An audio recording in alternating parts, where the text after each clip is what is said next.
Hello बच्चों, स्वागत है आपका आपके प्यारे से YouTube channel success classes by Aryan sir में। बच्चों, आज हम लोग पढ़ने वाले हैं क्लास 12th फिजिक्स के 30 मोस्ट इम्पॉर्टेंट ऑब्जेक्टिव क्वेश्चन। ये ऐसे ऑब्जेक्टिव क्वेश्चन हैं जो आपके प्रीवियस ईयर क्वेश्चन पेपर से लिए गए हैं। ये क्वेश्चन हर साल पूछे जाते हैं, रिपीटेड क्वेश्चन है, इसलिए बहुत ही इम्पोर्टेंट क्वेश्चन है। आज की वीडियो बहुत ही शानदार वीडियो होने वाली है, इसलिए आप लोग इस वीडियो को स्किप मत कीजिएगा, पूरा वीडियो देखिएगा। चलिए शुरू करते हैं पूरे फिजिक्स के 30 मोस्ट इम्पॉर्टेंट क्वेश्चन। पहला जो क्वेश्चन है हमारा, पहला क्वेश्चन है कि निर्वात की वैद्युतशीलता का मात्रक है। तो निर्वात की वैद्युतशीलता को हम किससे दिखाते हैं? एप्सिलॉन नॉट से दिखाते हैं। तो इसका जो मात्रक होगा, इसका मात्रक होगा कूलाम स्क्वायर प्रति न्यूटन मीटर स्क्वायर। तो हमारा जो पहला ऑप्शन है, ऑप्शन ए, ये क्या है? करेक्ट ऑप्शन है। ठीक है, बढ़ते हैं अपने अगले क्वेश्चन की ओर। अगला जो क्वेश्चन है हमारा क्या है कि विद्युत क्षेत्र ई में, वेक्टर ई में वेक्टर पी आघूर्ण वाले द्विध्रुव पर लगने वाला बल आघूर्ण है। तो द्विध्रुव पर लगने वाले बल आघूर्ण का जो फॉर्मूला होता है वो होता है कि वेक्टर टाउ बराबर वेक्टर पी क्रॉस वेक्टर ई, ये फॉर्मूला होता है। आइए देखते हैं ऑप्शन क्या है हमारे पास। ऑप्शन है हमारे पास vector P cross vector E, vector P dot vector E शून्य और vector E cross vector P. तो हमारा जो पहला आंसर है ऑप्शन ए, ये क्या है? राइट आंसर है। बढ़ते हैं अपने अगले क्वेश्चन की ओर। अगला जो क्वेश्चन है कह रहा है विद्युत फ्लक्स का मात्रक है। तो विद्युत फ्लक्स का जो फॉर्मूला होता है वो होता है फाई ई बराबर ई ए कॉस थीटा। ठीक है, तो ई क्या है? वैद्युत क्षेत्र, इसका मात्रक होगा न्यूटन प्रति कूलाम। और ए क्या है? आपका क्षेत्रफल है, इसका मात्रक होगा मीटर स्क्वायर। कॉस थीटा का कोई मात्रक नहीं होगा, तो यहाँ वैद्युत फ्लक्स का जो मात्रक बन रहा है फाई का, वो क्या बन रहा है? न्यूटन मीटर स्क्वायर प्रति कूलाम। तो आइए ऑप्शन देखते हैं अपना। ऑप्शन है हमारा वोल्ट प्रति मीटर, न्यूटन प्रति कूलाम, न्यूटन मीटर स्क्वायर प्रति कूलाम और वोल्ट मीटर। तो तीसरा जो ऑप्शन है क्या है? राइट ऑप्शन है। ठीक है, बढ़ते हैं अपने अगले क्वेश्चन की ओर। कह रहा है कि एक ट्रक चालक के साइड में लगा होता है। ऑप्शन है इसमें कि अवतल लेंस या उत्तल दर्पण या उत्तल लेंस या अवतल दर्पण। तो ट्रक चालक के साइड में जो लगा होता है वो कौन सा दर्पण होता है?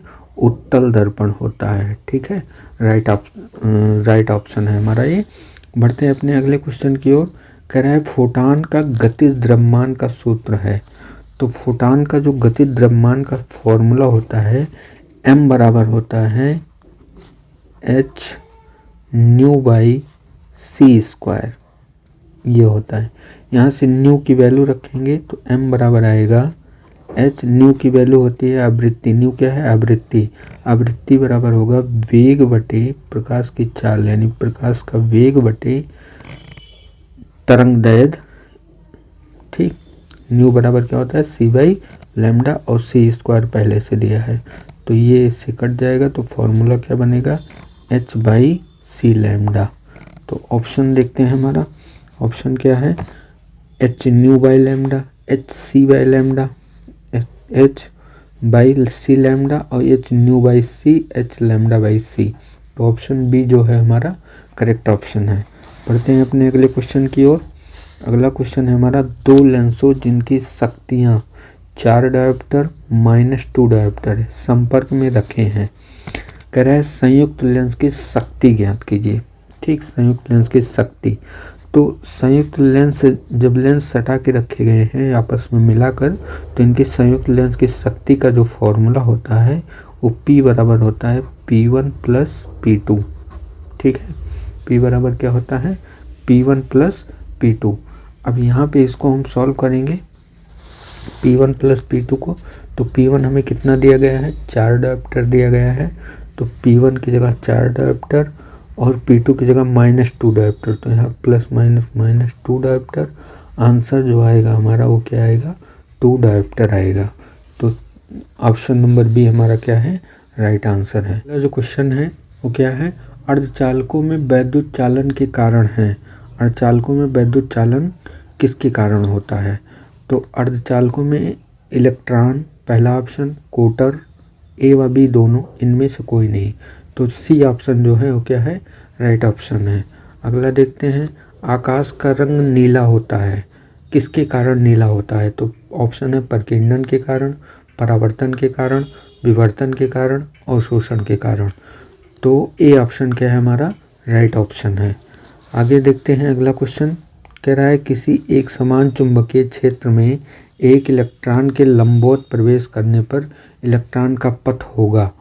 तो जब कोई इलेक्ट्रॉन किसी चुंबकीय क्षेत्र में लंबवत प्रवेश करता है तो उसका पथ कैसा होता है, वृत्ताकार होता है। वो गोल गोल उसी चुंबकीय क्षेत्र में क्या करता है, घूमने लगता है। तो सी ऑप्शन जो होगा वो राइट ऑप्शन होगा।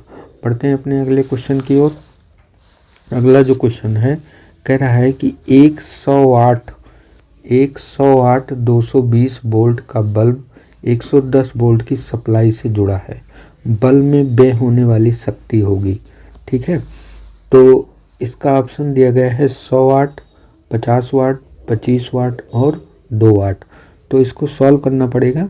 देखिए आप लोग, इसको हम सॉल्व करते हैं। दिया गया है बल्ब के लिए, क्या दिया गया है, बल्ब की शक्ति है 100 वाट और इसका वोल्टेज दिया गया है 220 वोल्ट। तो इसके हिसाब से हम बल्ब का प्रतिरोध निकालते हैं। तो बल्ब का प्रतिरोध जो होगा, बल्ब का प्रतिरोध, ठीक है, बल्ब का प्रतिरोध, तो P बराबर होता है V²/R। यहाँ से R का मान निकालेंगे तो R बराबर आएगा V²/P।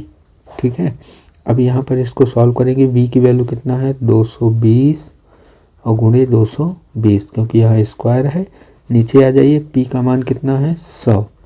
ठीक, इसको सॉल्व करेंगे तो 22 का 22 से मल्टीप्लाई करेंगे तो कितना आएगा, 484 ओम। अब हम क्या करते हैं, बल्ब में व्यय होने वाली शक्ति निकालते हैं। तो बल्ब में व्यय होने वाली शक्ति जो निकलेगी, क्या होगा आपका, बल्ब में व्यय होने वाली शक्ति, व्यय होने वाली शक्ति,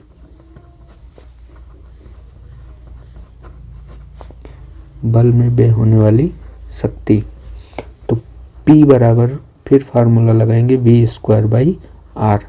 लेकिन अब व्यय होने वाली जो शक्ति निकालनी है वो कितने वोल्ट पर निकालनी है, 110 वोल्ट पर निकालनी है। कितने वोल्ट पर निकालनी है, 110 वोल्ट पर।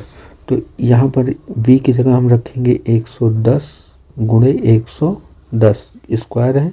नीचे आ जाइए, R का मान कितना है, 484। बल्ब का प्रतिरोध कितना है, 484 ओम।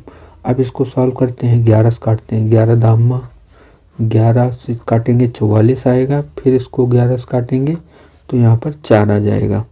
अब 2 पंछे 10 और 2 पंछे 10, आपका जो P का मान आएगा, P बराबर कितना होगा, 5 का मल्टीप्लाई 5 से करेंगे तो कितना होगा, 25 वाट। तो ऑप्शन जो होगा हमारा राइट ऑप्शन, वो ऑप्शन नंबर सी है, क्या है, 25 वाट। ठीक है, कह रहा है अगला क्वेश्चन है, अनुनाद की स्थिति में LC परिपथ की आवृत्ति है। तो अनुनाद की स्थिति में LC परिपथ की जो आवृत्ति होती है वो क्या होती है, 1/2 पाई √1/LC। तो ऑप्शन नंबर ए आप क्या है हमारा, राइट ऑप्शन है। इसमें बाकी और ऑप्शन दिए गए हैं जो कि नहीं है। अगला देखते हैं, कह रहा है नेत्र लेंस की प्रकृति होती है। तो नेत्र लेंस की प्रकृति होती है, ऑप्शन दिया गया है अपसारी, अभिसारी, ए व बी दोनों, इनमें से कोई नहीं। तो हमारी आँख में जो लेंस लगा होता है वो कौन सा लेंस लगा होता है, उत्तल लेंस लगा होता है। ठीक है, तो उत्तल लेंस की प्रकृति क्या होती है, उत्तल लेंस क्या करता है, अपनी ओर आने वाली प्रकाश की किरणों को मुख्य अक्ष की ओर मोड़ देता है, यानी इसकी प्रकृति क्या होगी, अभिसारी प्रकृति होगी। ठीक है, तो बी ऑप्शन क्या होगा हमारा, राइट ऑप्शन होगा। अगला क्वेश्चन देखते हैं। अगला क्वेश्चन जो है हाइड्रोजन परमाणु में, अगला क्वेश्चन देखिए, कह रहा है कि हाइड्रोजन परमाणु में इलेक्ट्रॉन की प्रथम कक्षा की त्रिज्या 0.53 एंगस्ट्रॉम है, इसकी तीसरी कक्षा की त्रिज्या होगी। तो हाइड्रोजन की कक्षाओं की त्रिज्या निकालने का फॉर्मूला जो है आर एन बराबर होता है n square into R one, यानी जो जिस कक्षा की त्रिज्या पूछ रहा है उसका स्क्वायर इंटू पहली कक्षा की त्रिज्या। तो यहाँ पर इसको सॉल्व करते हैं। देखिए आप लोग, तो तीसरी कक्षा की त्रिज्या पूछ रहा है तो यहाँ n बराबर कितना दिया गया है 3, तो यहाँ 3 का स्क्वायर, और पहली कक्षा की त्रिज्या R1 आपको कितना दिया गया है 0.53 एंगस्ट्रॉम। इसका मल्टीप्लाई कराएंगे तो R3 बराबर जो हमें मिलेगा 3 त्रिका 9, 9 से इसका मल्टीप्लाई 9 त्रिक 27 और 9 पचे 45, 2 47, 2 अंक के बाद दशमलव लगा देंगे तो यहाँ पे आंसर जो आएगा आपका वो आएगा 4.77 एंगस्ट्रॉम। तो देखते हैं ऑप्शन यहाँ पर, पहला ऑप्शन है हमारा 4.77 एंगस्ट्रॉम, तो ये क्या है राइट ऑप्शन है। ठीक है, अगला क्वेश्चन है कि प्रेरकत्व का मात्रक क्या है। तो प्रेरकत्व का मात्रक होता है ओम सेकंड, तो पहला ऑप्शन क्या है हमारा राइट ऑप्शन होगा। बाकी इसमें ऑप्शन दिया गया है ओम प्रति सेकंड, सेकंड प्रति ओम और 1/सेकंड ओम, तो पहला ऑप्शन क्या होगा हमारा राइट ऑप्शन होगा। बढ़ते हैं अपने अगले क्वेश्चन की ओर। अगला क्वेश्चन है हमारा कि mu naught into epsilon not की पावर -1/2 का मान है। तो यहाँ पर निकालते हैं इसकी वैल्यू। तो दिया है हमें कि mu naught into epsilon not की पावर -1/2। यहाँ पर देखिए इसको हम लिख सकते हैं 1/म्यू नॉट इंटू एप्सिलॉन नॉट की पावर 1/2। क्या है घात माइनस में थी, इसको हम बटे में ले आए, घात क्या हो गई प्लस में हो गई। अब 1/2 पावर का मतलब हुआ अंडर रूट, तो यहाँ पे अंडर रूट लगा देंगे mu naught into epsilon not.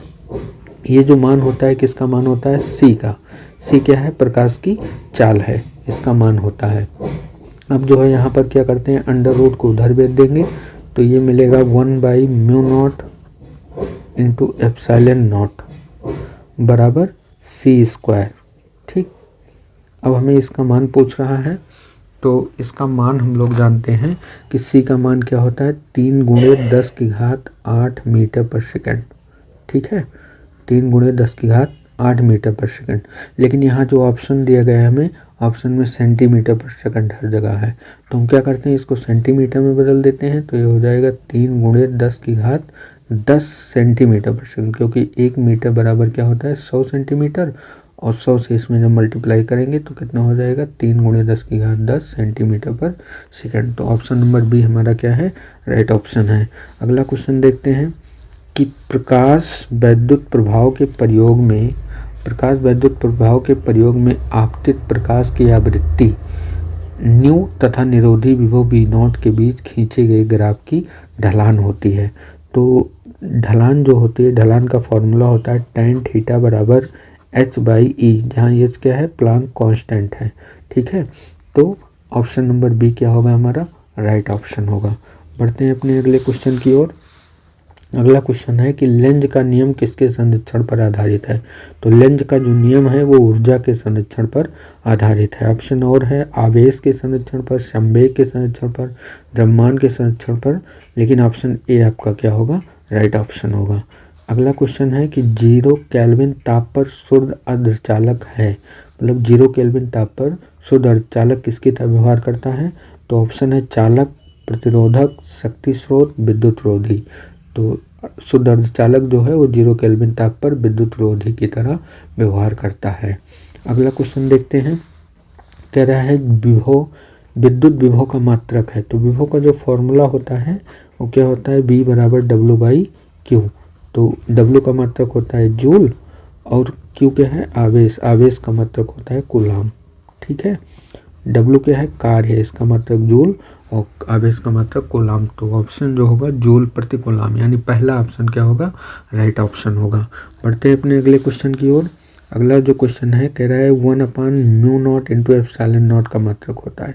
तो यहाँ देखिए अभी हमने निकाला कि 1/म्यू0 इंटू एप्सिलॉन नॉट, तो इसकी वैल्यू हमने निकाला है कितना, यहाँ देखिए 1/म्यू0 इंटू एप्सिलॉन नॉट बराबर क्या निकाला है सी स्क्वायर। तो इसका मात्रक अभी हमने निकाला क्या है मीटर पर सेकेंड। मात्रक क्या होता है मीटर पर सेकेंड, तो यहाँ मीटर पर सेकेंड लिखेंगे और इसका होल स्क्वायर करेंगे तो ऑप्शन जो आएगा आपका मीटर स्क्वायर प्रति सेकंड स्क्वायर। यहाँ देखते हैं कौन सा ऑप्शन होगा हमारा। पहला ऑप्शन क्या है, राइट ऑप्शन है। और भी ऑप्शन दिए गए हैं इसमें, मीटर पर सेकंड, सेकंड स्क्वायर प्रति मीटर स्क्वायर और सेकंड प्रति मीटर। ठीक है, तो पहला ऑप्शन हमारा राइट ऑप्शन होगा। समझ में आया आप लोगों को। बढ़ते हैं अपने अगले क्वेश्चन की ओर। अगला जो क्वेश्चन है हमारा क्या है कि एक इलेक्ट्रॉन जिस पर ई आवेश तथा द्रव्यमान यम है, एक समान विद्युत क्षेत्र ई में गतिमान है, इसका त्वरण ज्ञात कीजिए। तो त्वरण निकालने के लिए हम क्या करते हैं, त्वरण का जो फॉर्मूला होता है वो होता है ए बराबर एफ बाई एम।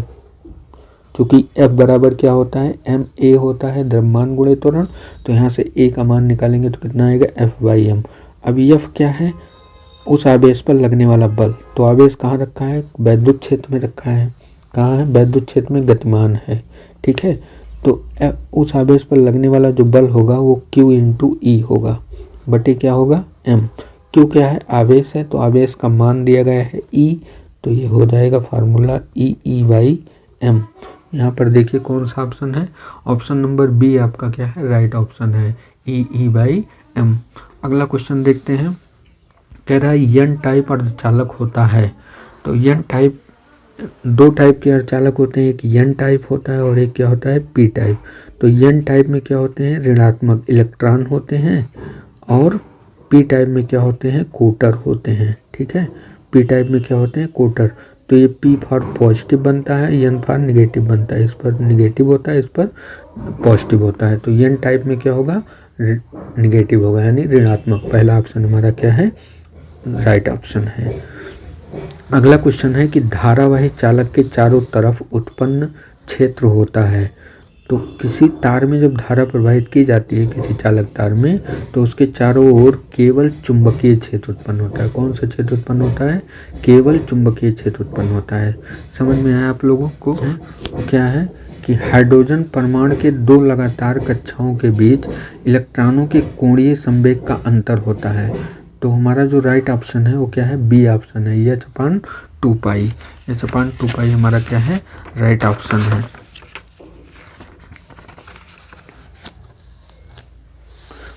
अगले क्वेश्चन की ओर बढ़ते हैं। अगला क्वेश्चन है, प्रकाश के द्वारा धातुओं से उत्सर्जित इलेक्ट्रॉन को कहते हैं।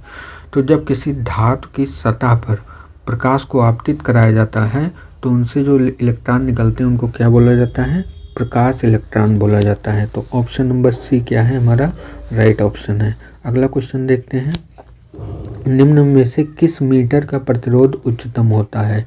ऑप्शन है अमीटर, वोल्ट मीटर, गैल्वेनोमीटर और मिलीमीटर। तो बी नंबर ऑप्शन जो है वोल्ट मीटर, ये राइट ऑप्शन है। अगला देखते हैं, एक उभयतल लेंस की दोनों वक्रता त्रिज्याएं कितना है, 20 सेंटीमीटर है तथा कांच के पदार्थ का अपवर्तनांक 1.5 है। इसकी फोकस दूरी क्या होगी। तो इसकी फोकस दूरी हम लोग निकालेंगे। यहाँ पर दिया क्या है, दोनों वक्रता त्रिज्याएं कितना है, 20 सेंटीमीटर है। उभयोत्तल लेंस है, तो उभयोत्तल लेंस का मतलब हुआ उत्तल लेंस। ठीक है, ये पहला पृष्ठ हो गया R1, इसकी वक्रता त्रिज्या प्लस में ली जाएगी तो प्लस 20 हो जाएगा। ये दूसरा पृष्ठ है R2, इसकी वक्रता त्रिज्या माइनस में ली जाएगी तो ये माइनस 20 हो जाएगा, क्योंकि दोनों क्या है, 20 सेंटीमीटर है। और इसका अपवर्तनांक n बराबर दिया है कितना, 1.5। तो फोकस दूरी पूछ रहा है, तो यहाँ पर लेंस मेकर फार्मूला लगाएंगे। कौन सा फार्मूला लगेगा, लेंस मेकर फार्मूला। क्या होता है, 1/f बराबर n-1 into 1/r1 minus 1/r2। ठीक है, अब देखिए इसको, 1/f बराबर n का मान कितना दिया गया है बच्चों, n का मान दिया गया है 1.5 माइनस 1। ठीक है, इंटू 1/r1, r1 की वैल्यू प्लस 20 तो 1/20 और माइनस यहाँ लगा है, लेकिन r2 की वैल्यू क्या है, माइनस में है, तो ये प्लस हो जाएगा 1/20। यहाँ पर सॉल्व करने पे आएगा आपका, इसको माइनस करेंगे 0.5 और गुणे 2/20। ठीक है, दशमलव यहाँ से हटाएंगे, नीचे क्या बच जाएगा, 0, 10 हो जाएगा। 5 से काट देंगे, 5 दूना 10, 2 से इसको काट देंगे, 1 आ जाएगा। तो क्रॉस मल्टीप्लाई कराएंगे तो f का जो मान मिलेगा वो कितना मिलेगा, 20 सेंटीमीटर। ठीक है, ऑप्शन देखते हैं अपना। हमारा जो बी वाला ऑप्शन है वो क्या है, राइट ऑप्शन है 20। ठीक है, 20 सेंटीमीटर। बढ़ते हैं अपने अगले क्वेश्चन की ओर। अगला क्वेश्चन है कि 3 समान प्रतिरोधकों का श्रेणी क्रम में तुल्य प्रतिरोध R1 तथा समांतर क्रम में तुल्य प्रतिरोध R2 है। कह रहा है यदि R1 बराबर n इंटू R2 हो तो n का संभव मान है। ठीक है, देखिए इसको सॉल्व करते हैं। दिया क्या है हमें, दिया है कि 3 समान प्रतिरोधकों को श्रेणी क्रम में तुल्य प्रतिरोध जो है कितना है, R1 है। तो तुल्य प्रतिरोध R1 बराबर 3 प्रतिरोधकों को जब जोड़ा जाएगा तो R plus R plus R, तो ये कितना हो जाएगा, R1 बराबर हो जाएगा 3R। ठीक है, अगला देखते हैं क्या कह रहा है। समांतर क्रम में तुल्य प्रतिरोध कितना है, R2 है। तो समांतर क्रम में तुल्य प्रतिरोध 1/R2 बराबर हो जाएगा 1/R plus 1/R plus 1/R। यहाँ जो आएगा 1/R2 का मान वो कितना आएगा, 3/R, और R2 का जब मान निकालेंगे तो कितना होगा, R/3। आगे क्या कह रहा है कि R1 बराबर n इंटू R2 हो। R1 किसके बराबर हो, R1 बराबर हो n इंटू R2 के। तो n का मान बताइए। तो n का मान जब यहाँ से निकालेंगे तो R1 की वैल्यू यहाँ से रख देते हैं, कितना है 3R, और बराबर n इंटू R2 की वैल्यू कितना है, R/3। तो R से R यहाँ कैंसिल हो जाएगा, n की जो वैल्यू आएगी 3 त्रिक का कितना हो जाएगा, 9। तो इसमें जो राइट ऑप्शन होगा हमारा, चौथा ऑप्शन क्या होगा, राइट ऑप्शन होगा 9। अगला क्वेश्चन देखते हैं। कह रहा है कि किसी प्रिज्म कोण A और न्यूनतम विचलन कोण के मान बराबर A हों तो प्रिज्म के पदार्थ का अपवर्तनांक होगा। ठीक है, बहुत अच्छा क्वेश्चन है ये। 1 नंबर का क्वेश्चन है, लेकिन कभी कभी क्या करता है 2 नंबर में पूछता है। तो इसको कैसे सॉल्व करना होगा, देखिए हम इसको सॉल्व करके आपको बताते हैं।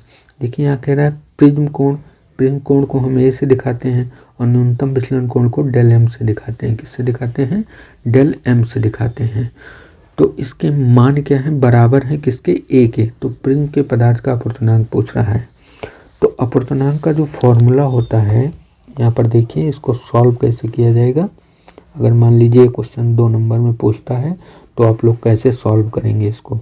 देखिए n बराबर होता है sine A plus del M/2 upon sine A/2। ठीक है, ये होता है प्रिज्म के अपवर्तनांक का फॉर्मूला। अब यहाँ पर दोनों कोण क्या है, बराबर है किसके, A के। तो A रख देंगे, यहाँ डेल M बराबर भी A है और A बराबर भी A है। तो साइन A प्लस A/2, यहाँ साइन A/2।